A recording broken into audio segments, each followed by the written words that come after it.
Hello, everyone, to the Six Dorans show. My name is Jacob Sminted Sanders, and I am your host for tonight. And I am joined by, as usual, Jamie Selceus Christensen. Hello. And below him, Tanner Blitzerama Brelje. Hello. So it's actually going to be a short night tonight because Rift Rivals is coming up, so we won't have to make any predictions or think about the future for at least 1 week. Instead, we could maybe spend a 5 to 10 minute session shit talking EU, or if you would prefer NA to win, maybe we can shit talk NA. Whatever. As analysts, we'll probably shit talk both. Typically, what we do. Overall, like reactions to this week for like the LCS and the LEC is pretty damn good. We got some genuine upsets, but I really like where both leagues are right now. I really like where EU's at, and I love where NA's at now. Thank God. It's just different, and that's so nice, right? Like, we have a defined bottom of the barrel. We have, like, these middling teams that, like, we don't know whether they're going to make playoffs or not, right? And then we got these teams that we're like, they're probably going to make playoffs. It's awesome. Sanders, what did it cost, though? It costed everything. It cost FlyQuest to be last place and being a one-win team. Makes me sad. But you know what? That's okay. And the same could be said for EU, though. We have a clear bottom place team. We have a couple teams where they could maybe vie for playoffs. They're not that far behind. We have a middle of the pack, and then we have our top tiers. It's awesome. This is like the type of competition I want. So, like, almost every team is in it except for, like, one or two teams in both regions. So that's awesome. But let's head over to the other side of the pond first. Let's head over to our opponents for Rift Rivals, which is EU. We've got Fnatic at first place at 6-0. That means G2 went 5-1. I wonder who they lost to. Spoiler alert, they lost to Fnatic. In spectacular fashion, actually. Also, spoiler alert, we all got that wrong. Oh, yeah, of course we did. Slice is sitting in third at 4-2. Man, I didn't think that was actually going to happen, but I'm pretty happy about that. SK sitting at 3-3, Origin sitting at 3-3, Schalke at 3-3. And then near the bottom for those teams that may or may not be vying for playoffs, we have Rogue, Misfits, and Team Vitality at 2-4. And very, very bottom of the barrel, Tanner and I were just so wrong on this team. Excel at 0-6. That kind of makes me sad. I definitely thought this team would be like 3-3 or 2-4 right now, and well, here we are. They haven't won a single goddamn game. Tanner got me so excited for this team. I really did. Okay, so looking at the roster going into the season, I think a lot of us, obviously Sanders included, had a lot of expectations for Excel, at least to be better than they were originally. Now, obviously, maybe I was a bit over the top in saying that they were going to get sixth and maybe like mount this complete turnaround. Obviously, that isn't the case, but I never, in my wildest dreams, expected this to turn into like the XL shit show again from last year. And my heart is going to break because I know it's probably going to end up the same way, where this group of people is actually going to come up and turn into a decent team, and it's going to be way too late in the season. And that's what I'm fearing. That's kind of what I'm expecting. I don't see myself picking XL again for the rest of the season, especially considering Vitality showed that they're not the worst team in the league and beat them. So, you know, it's hard for me to, it's hard to get excited, which is a bummer because there was a lot to be excited about. And then that happened, and then the very next day, though, they give you like a glimmer of hope again, playing Fnatic. Yeah, I mean, again, but that was the entire, like, this is the thing. XL last year did that all the time. They would have these really nice games where it would look like, oh yeah, this might be the one. And it never was the one until it didn't matter. And then it was just like, oh shit, okay, well, that was the one, but good job, guys. You're still like 4-8, like, or some shit like that. So, hopefully they can get it together. This is still a rebuilding squad, I suppose. But, I mean, it's a bummer to see that these big moves didn't make a sudden impact. Again, they don't have to make a sudden impact, but, I guess there's got to be a bottom team in every league. And yeah. Okay, so importantly, I wanted to talk about since we're going to be having a break for the season, I wanted to talk about some things that, like, just like a middle of the season, like, analysis. We already talked about our shock for Excel. I want to label one of the most surprising thing for us, like, to go over, like, one of the most surprising things for us so far halfway through the split. Remember, we're 1 game away from half off in the split in NA, and we're 3 games away in EU, but because we're at a breaking point for Rift Rivals, I'm going to match NA and EU together for the midpoints. I'm gonna go first. Um, I am genuinely shocked at how the competition is in EU. Because even though Excel is 0-6, you know how hyped I was and how much my eyes were glued to the screen when I saw that Excel had a 6,000 gold lead after on Fnatic. They had a 6,000 gold lead on Fnatic, and this was just after Fnatic had taken down G2 and everyone. And here's the thing: they smashed G2. It wasn't close. G2 never looked like they were even in the game. Sure, G2 got some kills, but I think Fnatic had like 26 and G2 had 9. It was not close. Fnatic demolished G2. Yeah. And then the very next day, I tune in and I see XL has a 2,000 gold lead, and then they put that 2,000 gold lead up to 6,000. I'm like, what am I watching? Am I seriously watching the team who just took down the best team in the world about to lose to like the worst team in EU, right? And so while Fnatic did win and they made the comeback, and part of that was Excel throwing, I will admit, I'm just amazed at like how close this region is as a whole. And I think like EU just at this like matches like this week showed that maybe EU is the best region, you know? They got a couple of the best teams, right? And this league overall, all the teams can challenge each other. Like if the first place team right now at 6-0 can be challenged by the 0-6 team, I think that's a healthy league. I think it's awesome. I love watching EU right now. And that's the biggest surprise to me was I expected to see G2 Fnatic, everyone else, and that's not what it is. Anybody can challenge anybody on a given day, and it's awesome. I love it. Yeah, absolutely. I think that's the biggest thing for me is just like the results are just not as cut and dry as we thought they were going to be, as anybody thought they were going to be. A lot of really nice and pleasant surprises coming out of teams like SK and Shulk, just to name a few.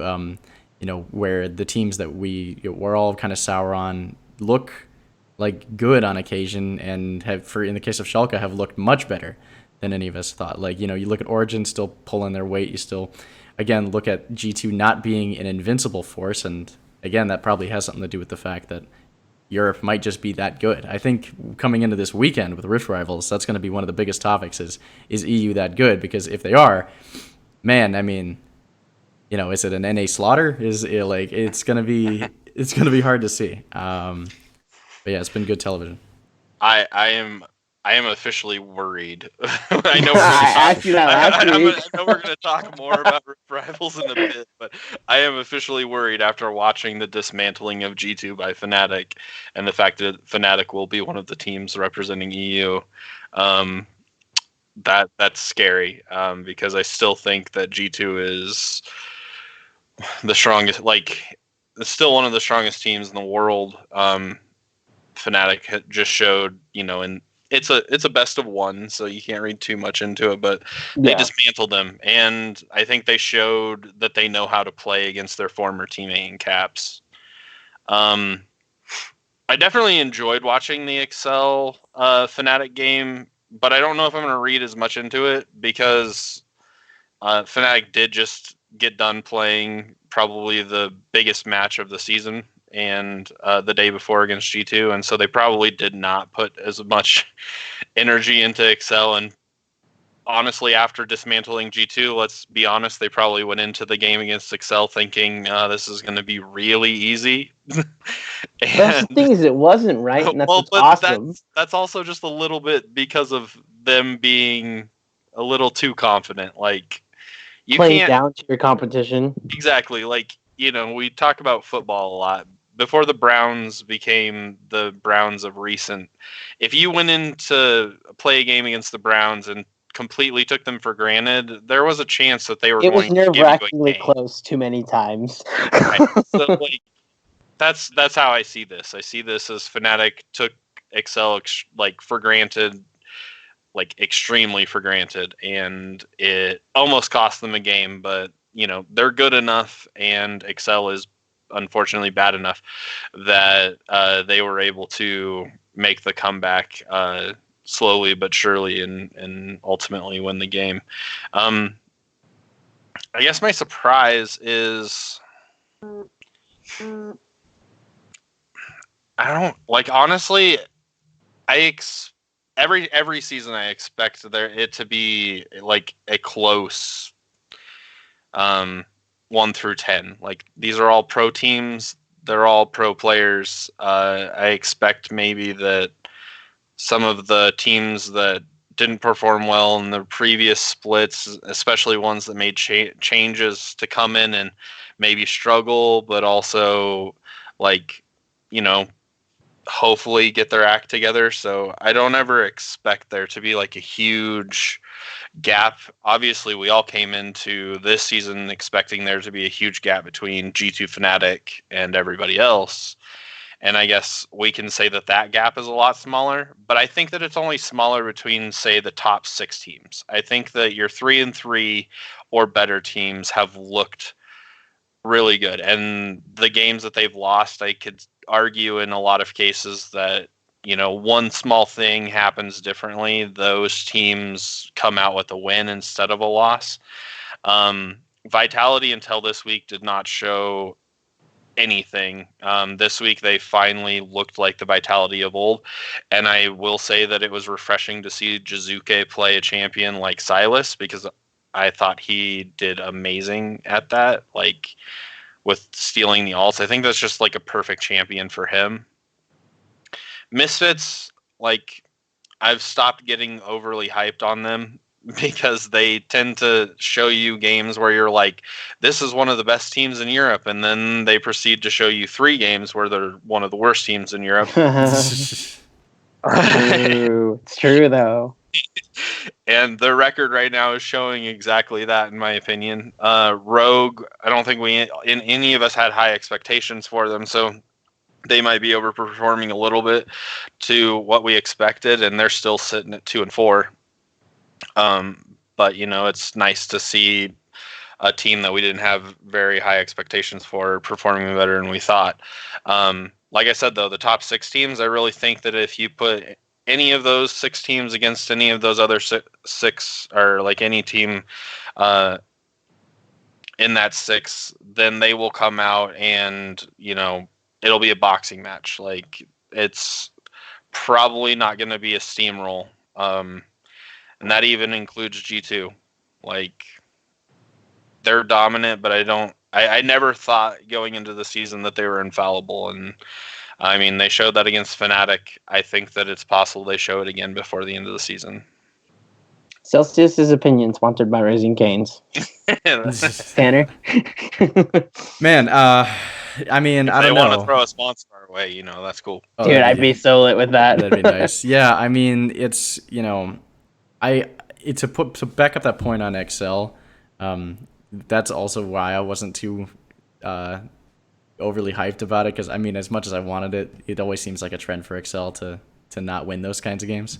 An unfortunate one at that. But overall, I think it is incredibly healthy. I think, you know, like you said about the whole Browns situation with Fnatic, you know, that's something that can happen to any team. But I think the biggest takeaway for me is just it's so unpredictable, and that's what is like, because again, you guys have said this before about EU in the past, how it is like kind of cut and dry most seasons, where you can kind of say this team is better than this team, they should win, and most times they do win.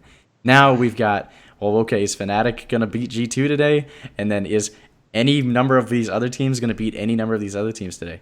So it's really entertaining. I don't really have too much else besides Celceus covered, but yeah, it's and EU's looking really good. With all that said, I still think that my biggest surprise until this last week has been Vitality being as bad as they were.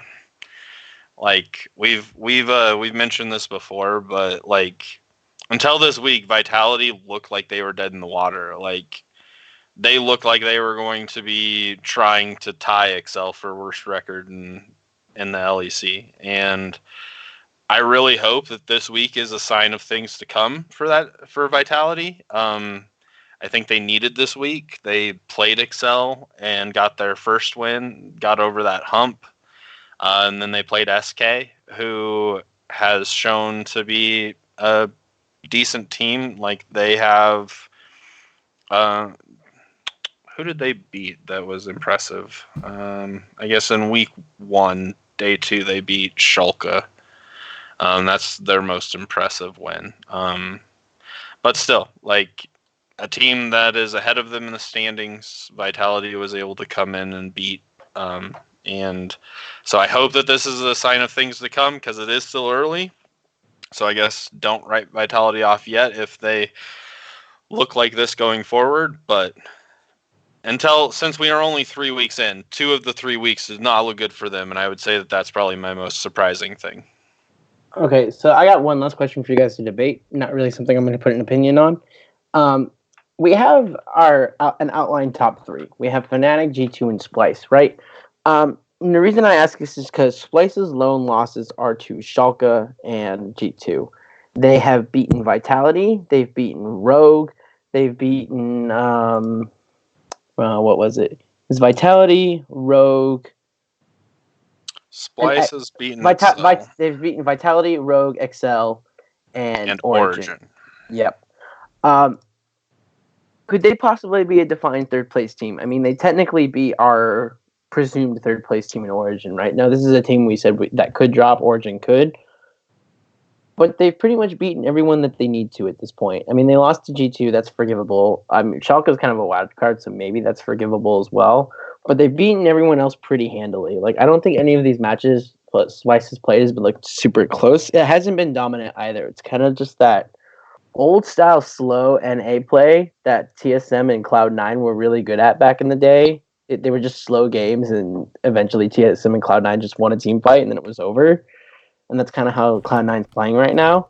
I think against Fnatic and G2, you can't do that because they're very aggressive, but Splice is doing well with it. Like, what do we think of this team? I do not think that you can put them like as a definitive third place team yet. They have definitely beat the competition that they're supposed to beat.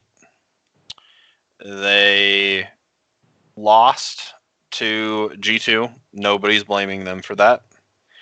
However, their other losses to a team that I would say is one of 3 that I would put in kind of the third place potential. So, like, I kind of would put them all there and say that I haven't written any of them off from getting third. And that's Schalke, Origin, and then Splice.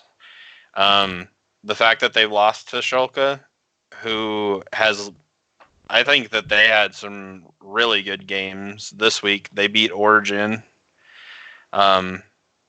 Maybe Misfits, not as impressive, but the game against Origin I thought was really impressive by them. And I've just, I guess, been impressed overall by them for the most part this splits, through 3 weeks.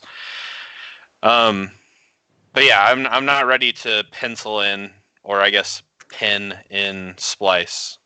I might pencil them in so I can erase them and put one of those other 2 teams that I mentioned in their place. But I am not ready to definitively say that Splice is the third place team. You know what? I will, though. Okay. Because for me, and this is something that I talked about a little bit in the beginning of this season, is because I thought Splice going into this year would have an advantage in a meta that would tend to be over-aggressive and full of teams that are trying to play an overly aggressive playstyle and not succeeding. Now, granted, we've seen a little bit of that, but I think that whole kind of Splice being the, like the pillar that it is in the face of a lot of different change kind of comes up in this new EU kind of season. In an EU season where we have a lot of teams being able to take it to teams that are on paper better than them. Splice has shown that even with that stumble against Schalke, majority of the time they do beat the team, they do stomp the team out that they should be beating. And I think there's a level of consistency with Splice that I think we can hang our hats on, especially given their performances in last seasons and before that I feel like they've only gotten better, at least from the games that I've seen so far. And I think this is a Splice team that, will be a pillar of, like, obviously they're not at the top of the board because G2 and Fnatic are definitely better than them. But they're a solid team that knows how to play the game well, knows how to play their game well, and doesn't really seem shaky against, again, most of the time, against the teams that they should be beating. So as of right now, especially considering that I have a lot of questions about Origin, I'm okay with putting them as a yes, this is your, like, more than likely I'd put them up in my third place. So I'll defend them on that. Consistency is a good argument, I will say, for them, because they have been in the league for a long time and have consistently performed well enough, usually to be in the top half. So, and for the most part, the team hasn't really changed either roster-wise, like at least any major moves. The roster stay of note is Kobe. Obviously, has been with them for a very long time, and if you had, like, if you were told to name a player when you said Splice, I think he would be the person that you would name, just because he's like been the cornerstone for so long. I always think Trashy when I think Splice. 2 years ago, when that name doesn't even exist anymore, and he was plays the jungler who was on their Worlds team. Yeah, and now goes by Cold. Oh yeah, he does go by Cold now, correct. And plays for a different team. But yeah, consistency is a good argument for a reason to put them in third. I just think that I've been impressed by Schalke. I think that Origin has continued to show flashes of what put them in second place last split, and so for those reasons, I would keep my mind open on and not yet put Splice in third place. That's fair. Yeah, I like that. So I think that's pretty much like it for me on EU. Do you guys have anything else? No, I'm good. I'm ready to do some picks. Anybody think of any game from this week? Because there were good games in both regions. Any games that you want to shout out as being like a game to watch if you didn't see any and had to go watch a VOD? Honestly, I thought games were good because of like shock factor. Like Excel versus Fnatic was cool because of shock factor. Like the idea that Excel was so far ahead and could beat them, they didn't.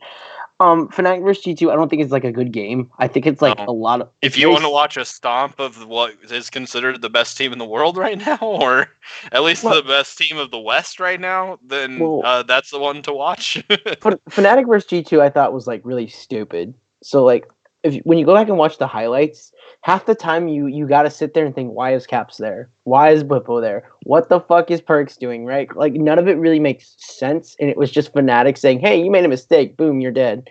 Oh, hey, Caps, you're way out of place. You're dead. Or whatever. It was just a lot of, like, I felt like G2 was not focused. And if you want to watch a really good game, Schalke versus Origin. Yes, there we go. See, that's actually good. Game. That's actually good League of Legends. But that's what I was going to say about Fnatic, was like Fnatic versus G2, I don't think it was good League of Legends. I think it was just a huge shock factor and Fnatic capitalizing on mistakes. Whereas Origin versus Schalke was clearly two teams that are evenly matched in very good League of Legends. Like, this is exactly what proves that it does not necessarily have to be great League of Legends for it to be an entertaining week of League of Legends to watch. Because, I agree 100% with you. Fnatic versus G2 was not a good gameplay game. Like, if you wanted to analyze the game, don't watch that one. Yeah, Fnatic stomped the shit out of G2, and there was nothing that G2 could ever really do about it. But if you want to watch two of the best teams in the world go up against each other and watch one of them, destroy the other, then especially the underdog, the quote-unquote underdog, then that is a game for you to watch, because Fnatic did just that. But Schalke versus Origin, which, by the way, I think I misspoke earlier and said Schalke won. Origin actually did end up winning that game. But it was so close throughout really the entire game that it kind of came down to a base race a couple of times. So if you want to see a really good game, a really good close game of League of Legends, Schalke versus Origin is the one to watch from this week, I would say. And I personally don't have any recommendations because my weekend is very fuzzy. But He got Unfortunately, drunk in Vegas and saw Aerosmith. Oh yeah, it was a great time. That, Absolutely great time. The couple games that I did watch though did end up being Fnatic and G2, and I would not recommend watching that game because it is not an entertaining game of League of Legends. So there's my 2 cents on that. So I guess that does it for EU. For us, I do want to say, since we're going to NA, how was your NA vacation, by the way? How was Vegas? Just gotta ask. Yeah, I mean, I'll tell you. I should make a mention that the spreadsheet doesn't have our picks for this week. So that's fine because we should do that real quick. We could do that. No, we could do that next week anyway. We don't have any picks for this week. Oh shit! Yeah, you're right. Wow. Yeah, okay, maybe Vegas really did hit me that hard. Yeah, no, it was good. It was a good time. We went to, let's see, obviously we went to the Park MGM in Vegas to see Aerosmith perform. Steven Tyler, Joe Perry, those guys still got it. It's fucking insane. Yeah. The drummer looks like age, hit him like a truck, but overall the show was still swing very. The sticks. That's all that matters. Yeah, that's all that matters. And everybody was fantastic. Tyler's voice is still disgustingly good. So I got a question for you. When I saw him 2 years ago, and 2 years ago, Steven Tyler was 69. He's 71 now. He was still doing cocaine on stage. Like, he didn't show it off to anyone, but there was a point where he went to the back and the drummer was doing some drum breaks, and I was like kind of watching him, and then he put his fist up to his nose, and I was like, whoa, wait. He's doing cocaine right now. Yeah, I'm actually unsure if that's the case. I did hear from a couple of the old heads in the crowd about the fact that, because he did have a section towards the end about basically about drug use and talking about drugs and just we don't really do that kind of stuff anymore and all this stuff. And I don't know if it was just a putting on a face and all of this stuff, but it did seem kind of genuine. Because I do know he went to rehab for it. Yeah, because one of the guys in the crowd was just like, "Oh my god, I've been to almost every one of their shows and I've never heard him say something like that." So that maybe he is getting clean, which is good. But the show was great. It was tight. Yeah, it was awesome. And yeah, that was pretty great. And then the rest of the show, rest of the time we just did Vegas shit. Walked the strip, just got to see the depravity of humanity up close, which is fantastic. Casinos, free alcohol, etc. Oh yeah, it was fantastic. I played $20 on roulette for a good hour, which was funny as fuck because I just kept getting exceedingly lucky. But overall, it was a really good trip, and I had a good time. My first time to Vegas, I went with $150, came back with $323. Not bad. Yeah, talk about beginner's luck, right? That doesn't happen that often. It doesn't happen that often, no. So, no, when I went and saw Aerosmith, Steven Tyler did a backflip off the piano from Dream On. Holy shit. Yeah, 69. I was like, bro. That's pretty impressive. So, anyways, that's our NA story for how NA can be fun. Let's actually go to the League of Legends part of NA, though. So, if you ask EU players, by the way, apparently the other way that we're fun is our food. I don't know if you heard all of the post-game interviews and stuff, but that for the teams that were coming over for Rift Rivals, that was typically a question, what are you looking forward to in NA? And every single one of them was the food. Oh yeah, of course. I mean, that's how it is when you go across any country. If you talk to Americans that go to Europe, they're like, "Oh, Europe's food is better." But if you talk to Europeans, they come to NA, they're like, "Oh, NA's food is better." Well, because it's just because it's different, it's different from what you're used to, and it feels better because of it. Yeah, for sure. Just like with EU, we have a defined bottom, mid, and top. At the top, we have a Team Liquid at 6-2. Everything has been restored in NA. TSM and Cloud9 tied for second at 5-3, but we got 2 more teams joining them with CLG and Optic still hanging around. Golden Guardians holding 6th at 4-4, along with Clutch Gaming. What the fuck, guys? Why is Clutch Gaming still hanging around? I do not know. Just to annoy the piss out of you. Oh yeah, pretty much. 100 Thieves is 3-5, 3-game winning streak. Ooh. Echo Fox at 2-6, and FlyQuest at 1-7. So if I had to write off 2 teams, it'd probably be Echo Fox and FlyQuest. I think it's absolutely hysterical that we wrote off 100 Thieves completely, and now here they are on a 3-game winning streak. And if you look at their next opponent, they easily be 4-5. Starting their first half of the split. And if you're starting your first half of the split 4-5, because there's 18 games and that's 9 games, 4-5 is basically having a 500 start in the first half of your split. That's not terrible for 100 Thieves at this point. I'm not counting. I hate them so much. Dude, Hate him. I think that's the biggest talking point for me. Actually, if I had a talking point, it's 100 fucking thieves. I mean, I could talk about CLG and I could talk about Optic being at 5-3. That's cool and all, but 100 fucking thieves. They hadn't won a game in over like 100 something days, and then they win their first game, and then they win 2 more, and it's 3-5, and suddenly they go from this non-dead team to this somewhat decent team. And if you would have told me the answer was someday, I would have told you were fucking wrong. A. And then B, if you would have told me Ryu coming back was the answer, I would have been like, well, you're like You're extra. You're fucking reaching for wrong. straws, but I mean, yeah, maybe you're it'll on work. drugs. So like I put a post in our Discord like raise your hand if you believe benching someday was the answer, and then put your hand down because you're a fucking liar. No one would have thought that, Yeah. and no one would have thought Ryu was the answer either. But this team looks really good. Bang and Afro looked really coordinated. Ryu looked okay. I mean, he doesn't look amazing, but he looks okay in the mid lane. It looks like they actually have a mid laner now. And Fake God is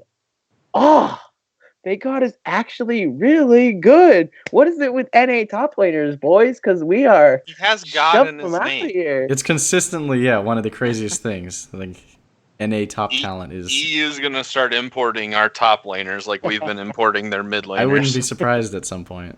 Okay, so before I get like all like sugar hyped on like 100 Thieves, I would like to put like an asterisk next to what I've been saying. So the 3 opponents that they beat were wait, what the hell? Why? One of them was really good. Well, here are the 3 opponents that they've beaten, but it's been 3 in a row, which is nice, right? They beat Echo Fox, they beat Cloud9, and they beat FlyQuest. FlyQuest, well, you beat the worst team. Congratulations, right? Yes. And as for Echo Fox, okay, you beat the second worst team. Congratulations. And then you beat Cloud9. A lot of people would say, well, they beat Cloud9. It's a top team. My problem with this is, as excited I am, is about Cloud9, because I am. I love that Fake God was able to, do well against Licorice. I love that Bang and Afro finally looked like the combo that they were supposed to look like. And Ryu being back is really cool. I've always loved Ryu when he was on H2K. Loved him when he was on Phoenix One. Has history with Prolly. Yeah, exactly. Cloud9 is the team to just drop games. The reason for that is because they're our most daring team in NA, and they have been for years. They're always the team willing to do something stupid and strange, and even to see if it pays off. They're not afraid to like look at a regular season game and say, we're going to play test something here and see if it works. Because if it works out in a big way, and it's another weapon to add to their arsenal. They took it to the extreme last summer and started 1-5, but then they came back, right? But Cloud9's always done this. So them dropping games to like lower teams is nothing new. And kind of a matter of fact at this point. So I applaud 100 Thieves for beating Cloud9. I applaud them for going 3 in a row.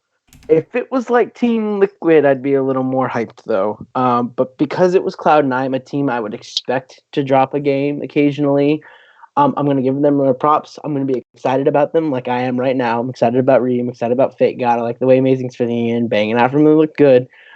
Do it again. Go 5-5. Or at least, go 5-5 actually. I don't want 4-6. Go 5-5.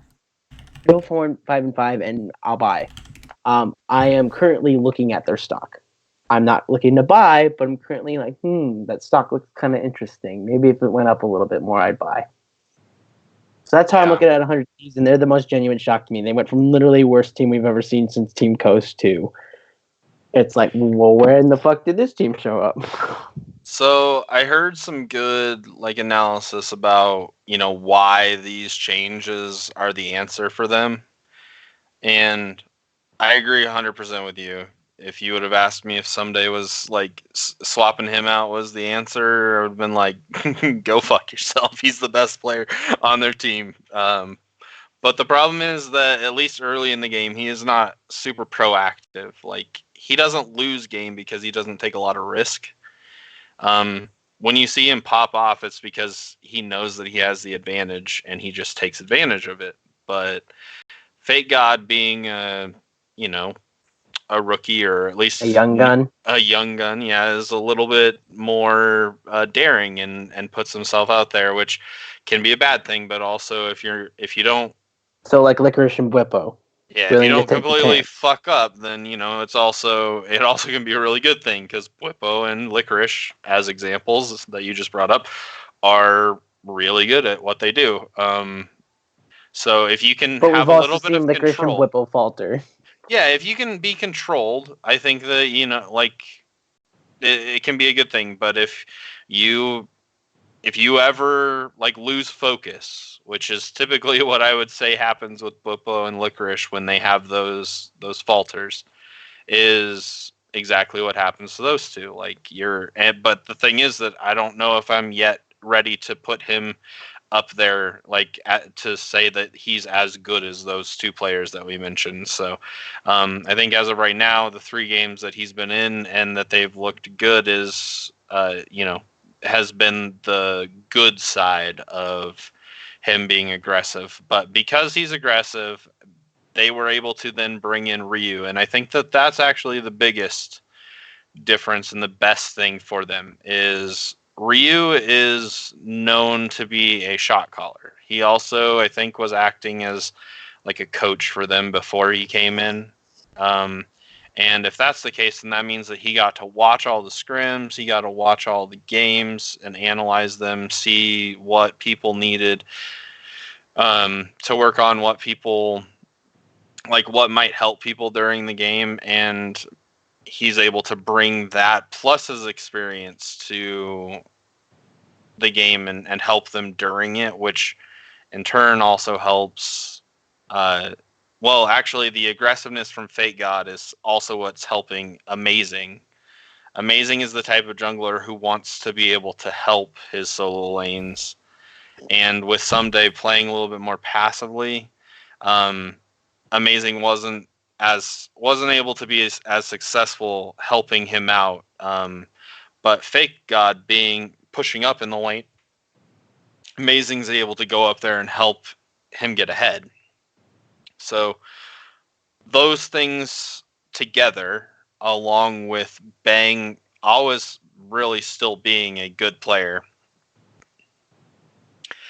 and Aframu, like, yeah, he may have looked like at times like he wasn't playing as well, but I think if you take some pressure off of the bot lane across the rest of the map, then he's probably going to look more like Aframu, and Bang's going to look more like Bang. So they've been able to shine a lot brighter too because of those other changes. And yeah, again, just like I said with Vitality, hopefully this is the beginning of something, because the uh, the rookie split, the 100 Thieves was there and ended up going to finals, was awesome to watch this team. Since then, it has been a struggle and has been actually kind of hard to watch. So I'm really hoping that we get to see them being successful again. But if I had to go with my surprise, it's definitely Optic. Like, Optic went from 9th place last split to just this week beating TSM. Okay, 7th place. All right, yeah. At the end of the split is when they were the team that was supposed to make it, and then Echo Fox randomly showed up. Yeah, well, but it took until the end of the split for them to kind of start getting their shit together to get to that 7th place spot, which is ultimately what made me pick them to be a playoff team this split. And I'm happy to see that so far. Nice. Anyway, they look nice. Yeah, I'm happy to see that so far that prediction is looking to be even a little bit under what's actually happening. Like I said, Optic did just beat TSM this week. Granted, TSM made their jungle swap again, and Acadian came back in. I feel bad for Acadian. I really don't think. I really do too, because I don't think it's his fault. I think I don't think it is either. And if I remember correctly, Optic had to come back to get that victory. Yeah. Like, TSM was actually ahead and then threw a little bit. Either that or allowed the game to go too late, and Optic just outscaled and was able to turn it around. But yeah, it's really shitty that Acadian keeps coming in and his first 3 games all losses. Thankfully, on day 2 this weekend, he was able to finally get a victory on the board. Yeah, shout out to Scarlett, by the way. First time ever making an LCS start as a rookie, replacing Crown. And no, he didn't beat Bjergsen in lane, but ultimately he actually made the play that allowed the comeback for Optic. So, guy who probably was deemed not LCS ready because he's the only mid laner on their roster, had to go in. They were like, "Hey, you're good, Bjergsen. Good fucking luck." And he didn't win the lane. I think Bjergsen got like 2 kills in the lane or whatever, but like, the kid still did enough to actually come back, and like I said, he made the game play that actually turned the entire thing around. It's like he made like a TP and then he got a double kill off of that TP. Oh yeah, it was the second TP to mid lane to flank. Yep, and he got a double kill. The first one went horribly wrong. Yeah, so yeah, like it was cool to see that like Optic overall is like making has a strong like roster in general. Them being with franchising, they were a new org to League of Legends. I know that they're not long for the wear because they will be replaced by. No, man, remember, this is Immortals. They're not Optic Gaming anymore. They're Immortals. Immortals will be replacing them here in the near future because that deal is already done. But for the time being, they are still under the Optic moniker, and a team that is known to be really good at Call of Duty and really nothing else. I'm happy to see that at least for a split, they're looking to turn that around and potentially be a top 4 team in NA. For sure.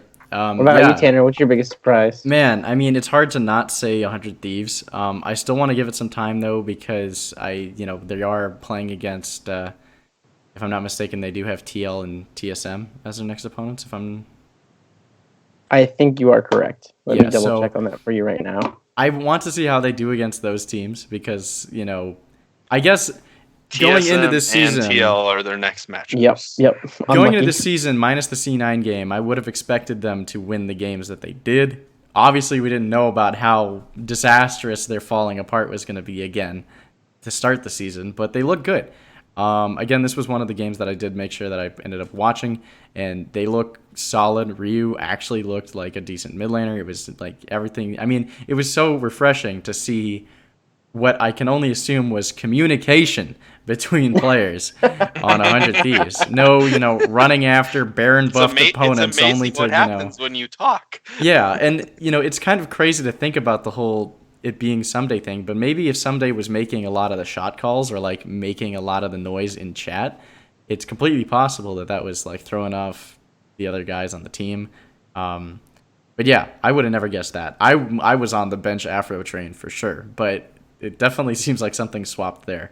So while I'm excited for them, I do want to see how they look against, a TL that looks resurgent and a, TSM that's maybe had a bit of a stutter step here and there, but it'll be a really good week for them, like reviewing. And then I guess my other team is just, man, the thorn in your side, Sanders. Clutch won't go away, huh? It's kind of odd thinking about Clutch Gaming as a team that is in the middle of the pack. Yeah, and it's completely possible. But I think you look at the talent of, I mean, I begrudgingly kind of say Cody Sun, but also I mean my main focus, of course, on this team has always been Tanner time. Damonte. It's Tanner, isn't he? Yeah, his name is Tanner. It's Tanner. It's always Tanner time with Damonte, man. Yeah, no, I love Damonte a lot, and he is having, in my opinion, one of his better seasons ever. And as long as he just keeps on the track, I mean, hell, he's forced CG to win a couple games at this point, like against all greater odds, and against CG and Huni especially, just trying to be like, no, I don't think I want to win this game. Damonte has forced them to win through his play. So I'm really looking forward to what else he's got going, and it is kind of amazing to me that they're doing this well. But I guess at the end of the day, we could have said this about. I mean, we said this about Clutch a while ago when they did get Huni, and when they did kind of amass this team that wasn't really a super team, but a team that kind of looked nice on paper. Was This is kind of where Clutch should be. Granted, it's been so many years or months since that team initiated, and you have all this history with Clutch about them being an absolute garbage team. But this is kind of where I think we wanted to see Clutch from the beginning. It's just kind of weird that they are here now. That's kind of my feeling about it. I would like to say one thing. I think that Hooney has actually done good for what he's been doing. And that's true. His last 3 games, win or lose, right? Win or lose for CG. He has beaten Viper. They beat FlyQuest in that game. He beat Lorlo. They beat Echo Fox in that game, and he beat Impact. They lost that game, but he's been winning his lanes. He hasn't been this most impressive, oh my god, Hooney's a god and he's taking over the game like it used to be. But he's not feeding. He's not feeding. That's another thing too. That was the problem before, is he was feeding and not doing well and taking these stupid ass risks that, before he was kind of applauded for taking those stupid ass risks, but recently it's been bro, why would you do that? Right. This isn't working. And even in the game that they lost to TSM, Hooney was not the reason. He actually was beating Broken Blade as well. Hooney is beating his competition, and Broken Blade, Viper, Laurel, and all them. I don't think any of that's anything to sniff at. I think all those top laners are worthy of saying, "Oh, you beat them. That's pretty good." So, I honestly think this team is all right. I think they are several. How bad did that hurt for you to say? Not really. Not much to say. If Piglet was on this team, maybe it would hurt. But that's right. I agree. I think this team they are a monster. They are a monster Immortals Cody Sun, and what's their name? Envy Lyra away. That was definitely a good pickup for them, Cody Sun. Yeah. So if Cody Sun is able to get to the form as good as he was on Immortals, and Lyra can go back to being as good as he was on Envy, this team could be monstrous. They could easily. No offense taken to Cloud9, TSM, or Liquid, but you bring Envy Lyra and you bring Immortals Cody Sun into this team could easily go straight to the top. Obviously Envy Lyra doesn't exist, and Cody Sun is still getting back into it. But with he being fine and being a good top laner, Demonte being the star, and Vulcan being a decent support, I don't see why this team can't go anywhere but up still. I think where they're at is pretty much where they're at, and they can actually go way up from here. They need to take those strides though before you can say, oh, they can be a top team or this. I think the potential's there. I don't see them reaching it, but the potential is there, and if it got there, it'd be hey, this was there, and now they have it, but I don't think they have it at the moment. I think that it would be a shame not to mention CLG.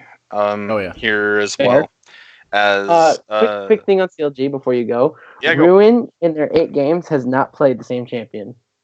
He's played a different champion in all 8 games. Fun fact. I don't know if I would have actually realized that without you mentioning it. So yeah, that's a good stat. That is a fun fact. They can win multiple ways, and that's pretty nice to know.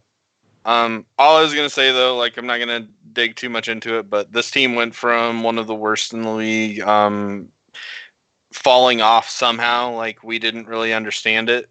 Stixay and Biofrost kind of looked like they lost a step, and the team as a whole just fell off of a ledge. And all of a sudden, they're kind of back. I don't know if it's just because meta is fitting them again better. I think I've said this every week because I definitely believe that it is for Stixay at least. And I think that that's a good explanation as to why that team has, or at least that lane has turned it around. For this team. And then I know that we also mentioned it a little bit already, but I don't think we mentioned it as really in this surprise section, but I think that another huge surprise is FlyQuest. The fact that they went from a 4th place team to only winning 1 game in almost the first half. We're 1 game away from the end of the first half. And they've only won 1 game. They've been competitive in a number of the 7 that they've lost, but they are, they're not able to close those games, and it's been a real big surprise that FlyQuest has dropped from 4th place down to 10th. Yeah, definitively 10th. You know what they remind me of? They remind me of NB. When NB was able to pull off these amazing early games, and they were absolute garbage, you could never close a game. That's them right now. They've gotten a lead. Reminds me of Excel too. Like a week or like a split ago. Oh, a year ago when they were the best team in the first 15 minutes. I remember that. They were number one in every stat in the first 15 minutes of a game. And they lost almost every single one of them. Yeah, they were terrible. So, yeah, it's unfortunate that FlyQuest has fallen down that path. Yep. So the only difference standard between them and Excel is Excel has never been in the top 4. That's fair. That's fair. So do we got anything else on NA? I'm going to ask the same question I asked you guys with EU. Just for this week, is there any game that you guys watched that you would recommend? Because I think there were a few this week in NA that were really good. Like, I thought TL Golden Guardians was a great way to kick off the weekend, and ended up being a really good game that TL ended up pulling out. We already mentioned the TSM Optic game, and those were the first 2 games of the week, and Optic ended up coming back from a deficit. So that was a good one if you wanted to watch pretty decent League of Legends. If I had a game to recommend, I recommend TSM versus CG. I thought that game was well played. Now TSM kind of got a thorough grasp of it around 25 minutes, but for the first 25 minutes, I kind of felt like the game was anyone's to take. And then from there, TSM played their slow around 25 minutes. All right, we got it. We're just going to take 10 minutes to finish it. And that's TSM, right? They like to do that. Yeah. For me, again, since I was in Vegas, I didn't really watch as many games as I'd like to, but I would definitely, like you said, recommend the 100 Thieves games, because that is a complete and just vast turnaround of a team. And if, this is the 100 Thieves that we're going to be seeing for the rest of the season, you might want to get familiar with them because they look good. That's for sure. I agree. So speaking of 100 Thieves, last time 100 Thieves was relevant, they failed internationally at this event called Rift Rivals, which, by the way, starts tomorrow. What a segue. Good job, Sanders. Nice. I know. It starts tomorrow. So if those who don't know how it works, there's a format where every team plays each other twice. And then the way it ends is there's going to be a drafting phase where the best team is going to draft a team. They could go and go and go. And the losing team drafts who they want to play the next team. So theoretically, when it comes to that best of 5, G2 could only play once. And that's the supposed strategy is we lose the G2 game 1 and then we never play G2 again. And hopefully we just beat Fnatic and Origin. That's how we win Rift Rivals. But outside of winning Rift Rivals, I have to say, I think the matchup I look forward to most is Cloud9 versus G2 and Team Liquid versus Fnatic, which is actually our first 2 games. The reason why is I think Cloud9 most resembles G2 in the sense of risk-taking, and I think Cloud9 can actually start Rift Rivals off with a bang by beating G2. It's possible. I don't think it's going to happen. I'm pretty sure G2 is going to take it to Cloud9. But I think it's very possible that Cloud9 beats G2 because the risky play style is so similar. Now Cloud9 does it in a very different way. Cloud9 does it through their jungle, whereas G2 does it through their mid laner, their solo laners. So that is what is different, right? So Sminted loves to take risks, and Wonder and Caps love to take risks. Will he be playing? Sminted, yes. Blabber's been even if getting Blabber's some game playing, time. But even if Blabber's playing, Blabber's the same way. I think that's what's so beneficial about how Svenskeren and Blabber is they're both similar in the sense they love to be aggressive. Blabber's made some more forehead plays, I feel, than Svenskeren has. But they both love to be aggressive. As for Team Liquid Fnatic, it's the classic double lift versus reckless. How can I not want that? And then we get Impact versus Whipple. I would love. We also get Impact in international play. God, I hope Impact. I would love to see. Whippo. Oh, I would love to see. I would love to see Impact just take it to Whippo, and I'd love to see Double Lift just reckless. And I'd be happy. You know what? So that's what I look forward to most for this. I don't have a lot of analysis. I'm just really hyped for this event. But despite my hype, though, I think Fnatic and G2 just might outclass the entire 4 teams, including Origin. So the thing that I keep thinking about now is, and I think the thing that might make me worry most for NA is TSM and C9 are teams that are now, well, I guess C9 has been for a while, but like they, all right, so these teams are teams that keep making roster swaps. And C9 has been doing it for a while. However, I felt like for a very long time, they kind of put a pause on that. And so I'm going to say that they're revisiting it, and they're still, like, it's still not something that they're used to because they took such a long break from it. And I definitely don't think Blabber is as good as Svenskeren. I would agree with that. TSM is new to the game of roster swapping, and so far it has not gone well for Acadian. And so if they play Acadian against the EU juggernauts that are G2 and Fnatic, potentially even Origin, but definitely G2 or Fnatic, and it continues to go the way that it's gone in NA against teams that are not G2 and Fnatic, then I am worried that these roster swaps are going to make Rift Rivals a little bit of a joke again, like it was last year. Yeah, and that does bring up a concern that I had a little bit of, and I'm glad I wasn't the only one who thought this, was what if TSM just uses Rift Rivals as a chance of, okay, Acadian, go get your playtime in, like, see if you can get back to your form. And, they're just using it as a thing for him to get play. I hope that's not the case. I genuinely, because it seems like with all the casters doing their thing, with all of Riot kind of trying to hype up this year's Rift Rivals, the rap battle. Yeah, and the rap battle.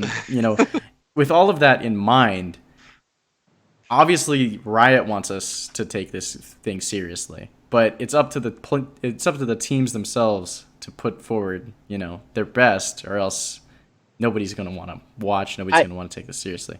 I hope they do. I know Caps, Perks, and Double F have all said they want to take this seriously. Double F said he thinks half of it's a joke, but the other half is, well, if we take this seriously and we beat them, then we bring some international attention to ourselves, right? Right. So Double F said he thinks there is a reason to take it seriously, plus what the fans want, because these are our top two MSI finalists, our top two quote-unquote regions.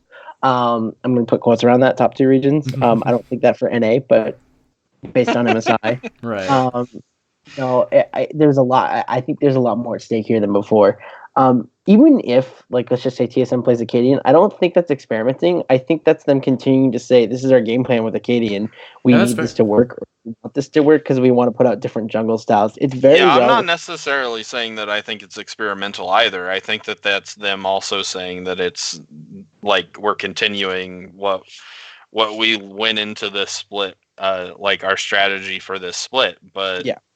I don't think that that's the best way to be successful in an international tournament.